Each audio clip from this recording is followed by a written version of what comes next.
Langsung.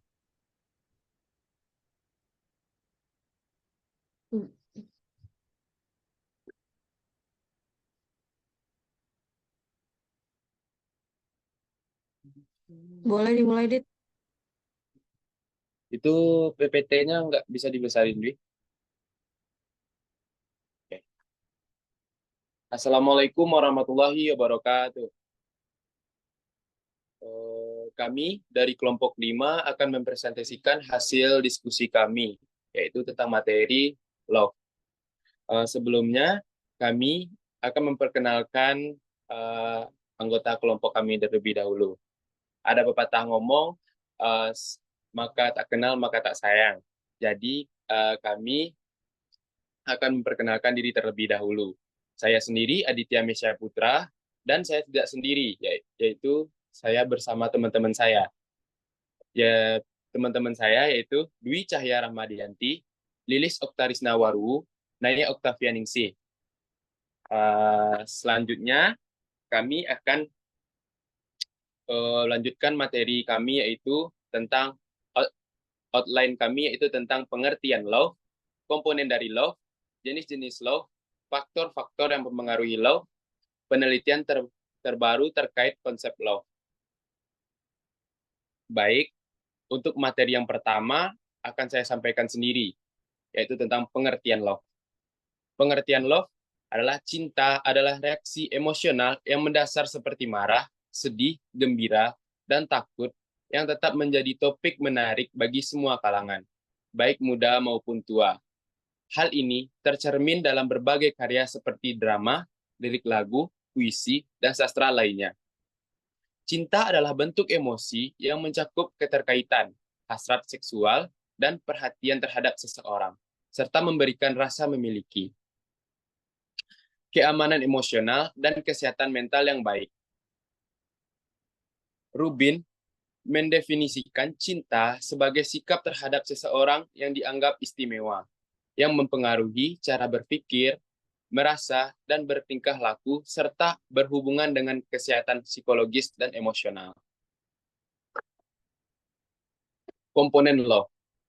Berdasarkan Sternberg Triangular Theory of Love, terdapat 3 komponen utama yang membentuk cinta, yaitu intimacy, passions, dan komitmen. Ketiga komponen tersebut saling berhubungan satu sama lain. Baik, materi selanjutnya akan disampaikan oleh teman saya, yaitu Dwi.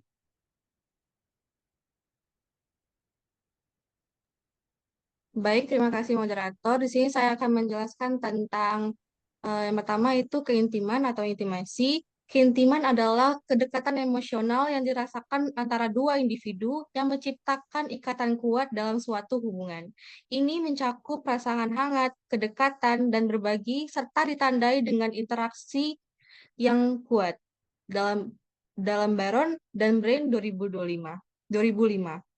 Pasangan dengan tingkat keintiman yang tinggi cenderung saling memperhatikan kesejahteraan dan saling menghargai, menyukai, dan memahami satu sama lain.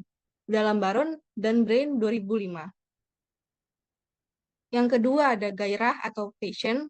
Gairah ini adalah hubungan cinta yang merupakan dorongan pemicu emosi yang kuat, termasuk ketertarikan fisik dan hubungan seksual. Menurut Steinberg dalam CERT 2009, gairah ini mencakup dorongan yang menghasilkan emosi instan. Dario 2008 menambahkan bahwa gairah adalah elemen fisiologis yang membuat seseorang ingin dekat secara fisik dan menikmati sentuhan fisik dengan pasangannya. Yang ketiga ada komitmen atau komitmen ini sebagai komponen kognitif dalam teori segitiga Steinberg yang berperan penting dalam menjaga kelangsungan hubungan meski dihadapkan pada tantangan. Nah, berbeda dengan keintiman dan gairah, komitmen ini biasanya tumbuh dengan perlahan di awal hubungan.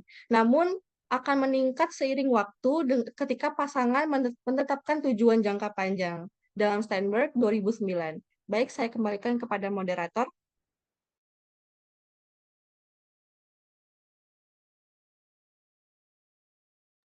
Adit, maaf, masih di mute.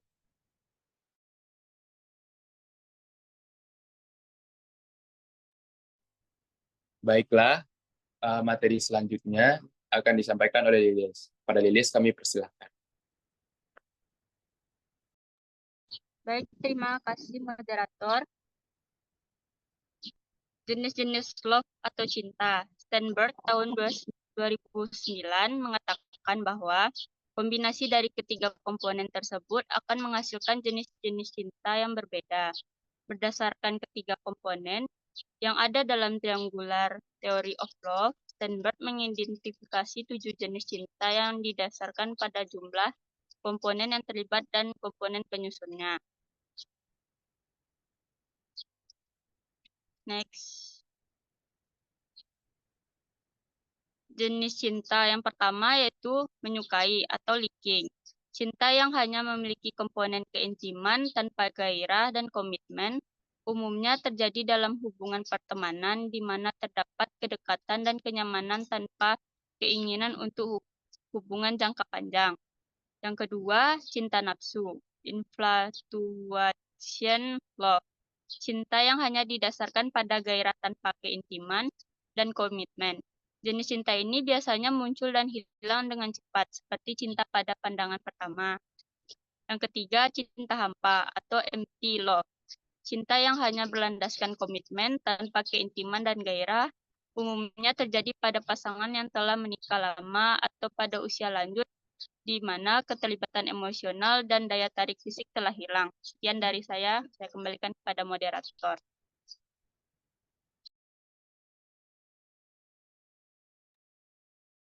Baik, materi selanjutnya akan disampaikan oleh Naya. Pada Naya, kita persilahkan. Baik, terima kasih moderator. Saya akan melanjutkan materi dari Lilis, yaitu cinta romantis. Nah, di mana cinta romantis ini adalah kombinasi keintiman tanpa komitmen. Dan pasangan yang merasakan cinta ini tertarik secara fisik dan terkait emosional, tetapi tidak mempertimbangkan hubungan jangka panjang seperti pernikahan.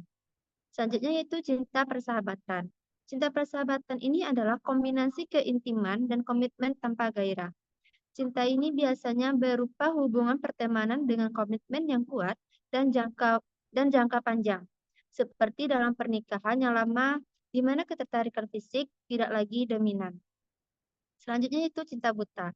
Nah, di mana cinta buta ini adalah kombinasi gairah dan komitmen tanpa keintiman.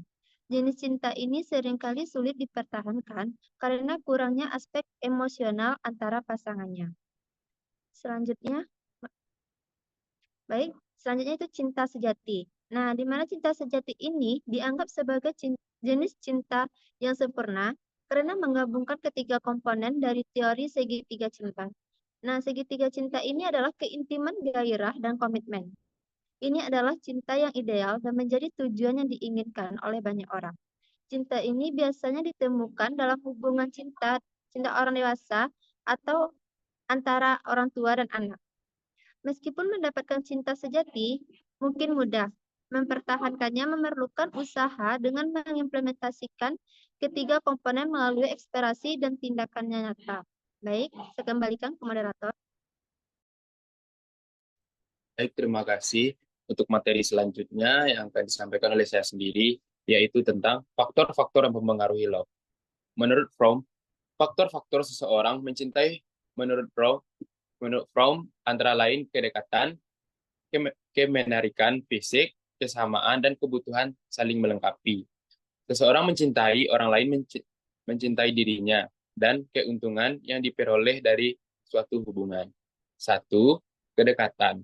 Interaksi yang sering menjadi antara dua individu dalam lingkungan yang sama dapat meningkatkan keterkaitan dan membangun hubungan cinta.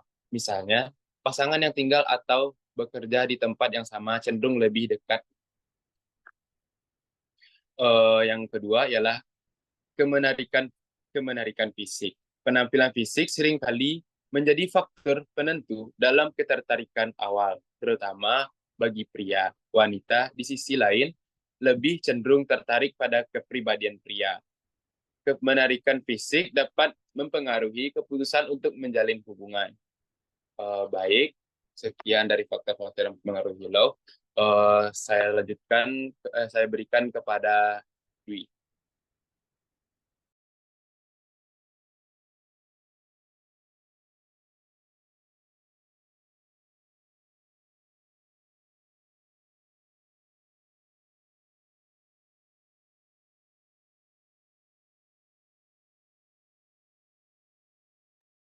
Pada Dwi, dipersilahkan. Baik, terima kasih moderator. Selanjutnya ada kesamaan. Kesamaan dalam nilai, minat, dan tujuan hidup dapat memperkuat hubungan cinta. Nah, ketika dua orang memiliki kesamaan, mereka lebih mungkin untuk saling memahami dan mendukung satu sama lain. Nah, keempat ada kebutuhan saling melengkapi. Nah, cinta juga dapat muncul dari kebutuhan untuk saling melengkapi, di mana masing-masing individu merasa bahwa mereka dapat memenuhi kekurangan satu sama lain. Nah, yang terakhir ada keuntungan yang dapat diperoleh. Seseorang mungkin mencintai orang lain karena keuntungan yang diperoleh dari hubungan tersebut, baik itu fisik, psikologis, material, dan spiritual. Baik, saya kembalikan kepada moderator. Baik, terima kasih Dwi. Materi selanjutnya yang akan disampaikan oleh Lilis. Pada Lilis, dipersilahkan. Baik, terima kasih moderator. Penelitian terbaru terkait konsep love yang kami ambil yaitu hubungan antara cinta dan love language pada mahasiswa psikologi yang sedang berpacaran. Next. Pembahasannya, hasil dari jurnal ini menunjukkan adanya korelasi positif dan signifikan antara komponen cinta, yaitu intimacy, passion, commitment dengan 5 bahasa cinta, word of affirmation, physical touch, receiving gift, quality time, and act of service pada mahasiswa yang sedang berpacaran. Penelitian ini mengidentifikasi bahwa pemahaman dan penerapan bahasa cinta dapat memperkuat hubungan emosional dan komitmen antara pasangan. Oleh karena itu, penting bagi individu untuk menerapkan bahasa cinta yang sesuai dalam hubungan mereka untuk menghindari pergaulan bebas dan membangun hubungan yang sehat. Sekian dari saya kembalikan pada moderator. Baik, terima kasih Lilis. Dari akhir yang akan disampaikan oleh Naya. Pada Naya, kita persilahkan. Baik, terima kasih moderator. Dari materi tersebut dapat kita simpulkan dalam hubungan percintaan, komponen intimate dan komitmen cenderung stabil. Sementara passion sering mengalami fluktuasi. Semua komponen ini dipengaruhi oleh kuantitas dan kualitas waktu yang dihabiskan bersama. Keseimbangan antara ketiga komponen cinta dapat berubah, menggeser hubungan dari satu tipe ke tipe yang lainnya berdasarkan interaksi dan dominasi masing-masing komponen. Dengan memahami komponen-komponen ini, individu dapat mengenali pola hubungan, mengetahui kapan sebuah hubungan dimulai atau berakhir, dan menemukan cara untuk mempertahankannya. Baik, sekian dari saya kembalikan ke moderator. Baik, terima kasih Naya. Mungkin sekian presentasi yang dapat kami sampaikan. Kalau ada kata-kata kami yang salah, mohon dimaafkan. Wabillahi taufiq wa hidayah. Assalamualaikum warahmatullahi wabarakatuh.